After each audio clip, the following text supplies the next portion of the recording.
ओम शांति। 28/7/71 अव्यक्त बाप दादा ने बच्चों को बतलाया कि वरदान कौन दे सकता है।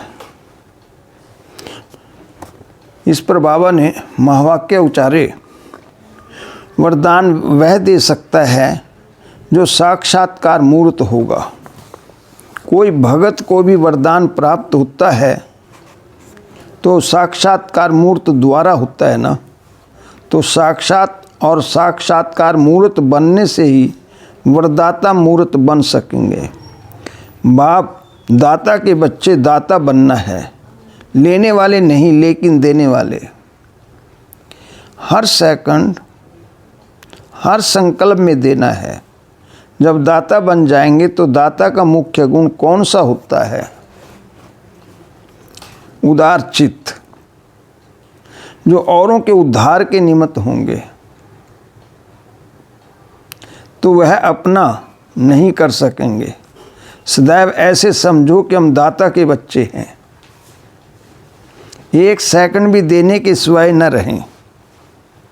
उसी को कहा जाता है महादानी। सदैव देने के द्वार खुले हों। जैसे मंदिर का दरवाजा सदैव खुला रहता है, ये तो आजकल बंद करते हैं। तो ऐसे दाता के बच्चे का देने का द्वार कभी बंद नहीं होता। हर सेकंड हर संकल्प चेक करो, कुछ दिया, लिया तो नहीं। देते जाओ। लेना है बाप से, वह तो ले ही लिया। अब देना है, लेने का कुछ रहा है क्या? सभी कुछ जो लेना था वह ले लिया, बाकी रह गया देना। जितना जितना देने में बिजी होंगे तो ये बातें जिसको क्रॉस करना मुश्किल लगता है वह बहुत सहज हो जाएंगी। क्योंकि महादानी बनने से महान शक्ति की प्राप्ति स्वतः होती है। तो ये कार्य तो अच्छा है ना। देने के लिए तो भंडारा भरपूर है ना। इसमें फुल पास हैं। जिसमें फुल पास हो उसको राइट लगाते जाओ। जिसमें समझते हो फुल पास होना है तो भट्टी से फुल पास हो निकलना है। जितना दाता बनते हैं उतना भरता भी जाता है। भंडारा भरपूर है तो क्यों न दाता बने। इसको ही कहा जाता है निरंतर रूहानी सेवाधारी। तो इस भट्टी में निरंतर रूहानी सेवाधारी हो निकलना। जब तक त्याग नहीं तब तक सेवाधारी हो नहीं सकेंगे। सेवाधारी बनने से त्याग सहज और स्वतः हो जाएगा। सदैव अपने को बिजी रखने का यही तरीका है। संकल्प से, बुद्धि से, चाहे स्थूल कर्मणा से जितना फ्री रहते हो उतना ही माया चांस लेती है। अगर स्थूल और सूक्ष्म दोनों ही रूप से अपने को सदैव बिजी रखो तो माया को चांस नहीं मिलेगा।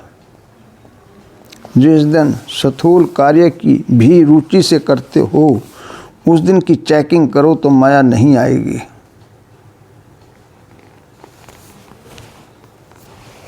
अगर देवता होकर किया तो, अगर मनुष्य होकर किया फिर तो चांस दिया। लेकिन सेवाधारी हो और देवता बन अपनी रुचि उमंग से अपने को बिजी रखकर देखो तो कभी माया नहीं आएगी।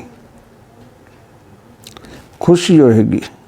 खुशी के कारण माया साहस नहीं रखती सामना करने का।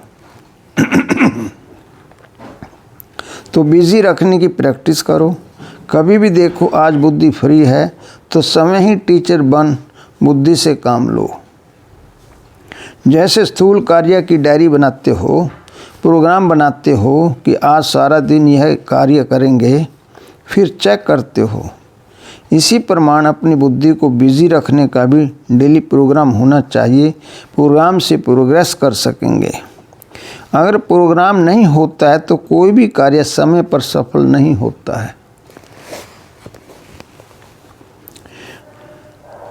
डेली डायरी होनी चाहिए, क्योंकि सभी बड़े से बड़े होना, बड़े आदमी प्रोग्राम फिक्स करके फिर कहाँ जाते हैं।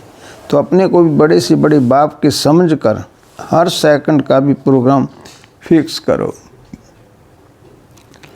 जिस बात की प्रतिज्ञा की जाती है तो उसमें विल पावर होती है।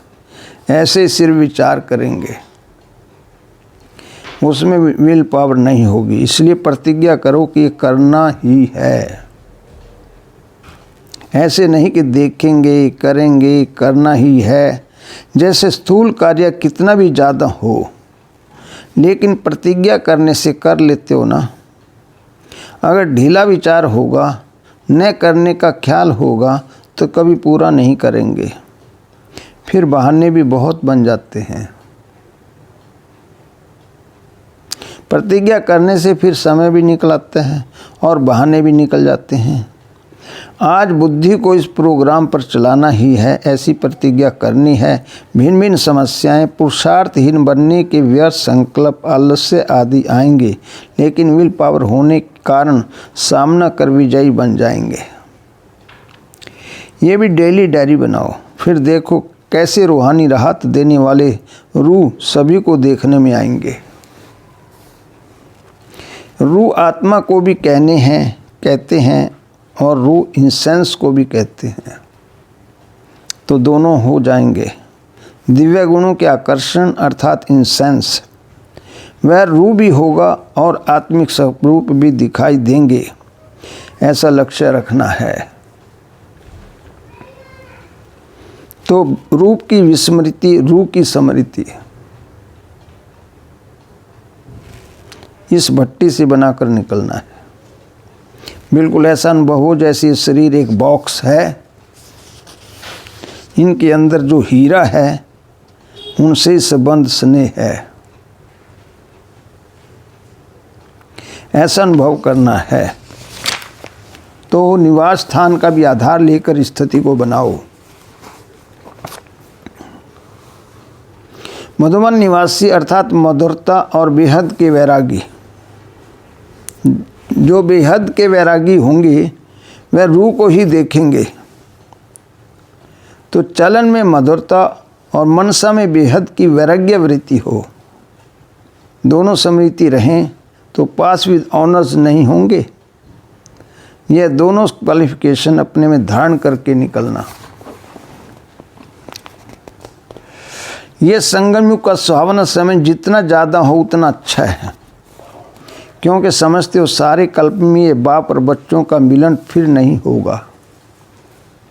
इसलिए समझते हो ये संगम का समय लंबा हो जाए, न कि आपकी वीकनेस के कारण। सदैव यही लक्ष्य रखो कि आप रेडी रहें। बाकी अतीन्द्रिय सुख का वर्षा निरंतर अनुभव करने के लिए रहे हुए हैं, न कि अपनी कमजोरियों के लिए। आप लोगों के लिए यह पुरानी दुनिया जैसे विदेश है।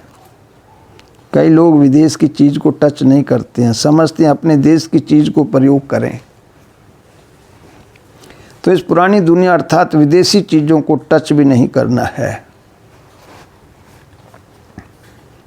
स्वदेशी हो व विदेशी चीज़ों से आकर्षित होते हो।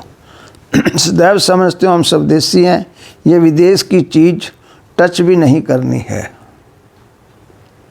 ऐसा अपने ऊंचे देश का आत्मा के रूप से परमधाम देश है, और इस ईश्वरीय परिवार के हिसाब से मधुबनी अपना देश है।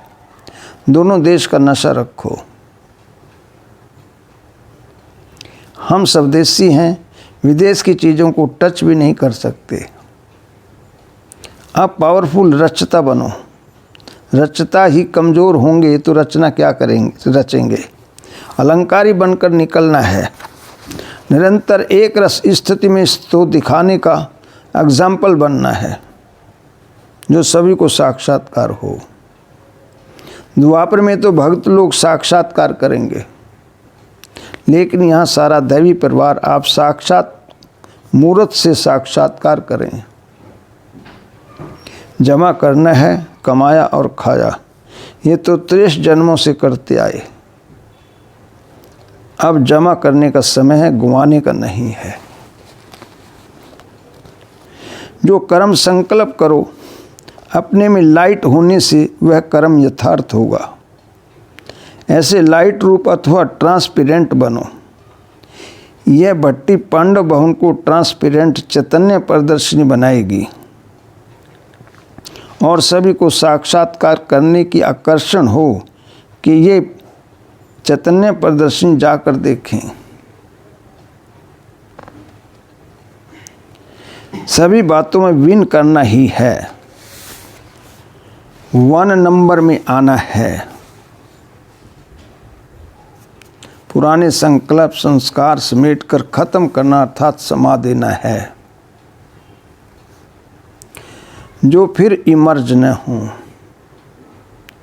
जो चाहे सो कर सकते हो, लेकिन चाहना में विल पावर हो। जितनी वृत्ति पावरफुल होगी उतना वायुमंडल भी पावरफुल बनता है। जिस समय कोई में भी वीकनेस आती है तो पावरफुल वृत्ति का सहयोग मिलने से वे आगे बढ़ सकते हैं। बाप एक रस है तो बाप के समान बनना है, कुछ भी हो जाए तो भी उसको खेल समझकर समाप्त करना।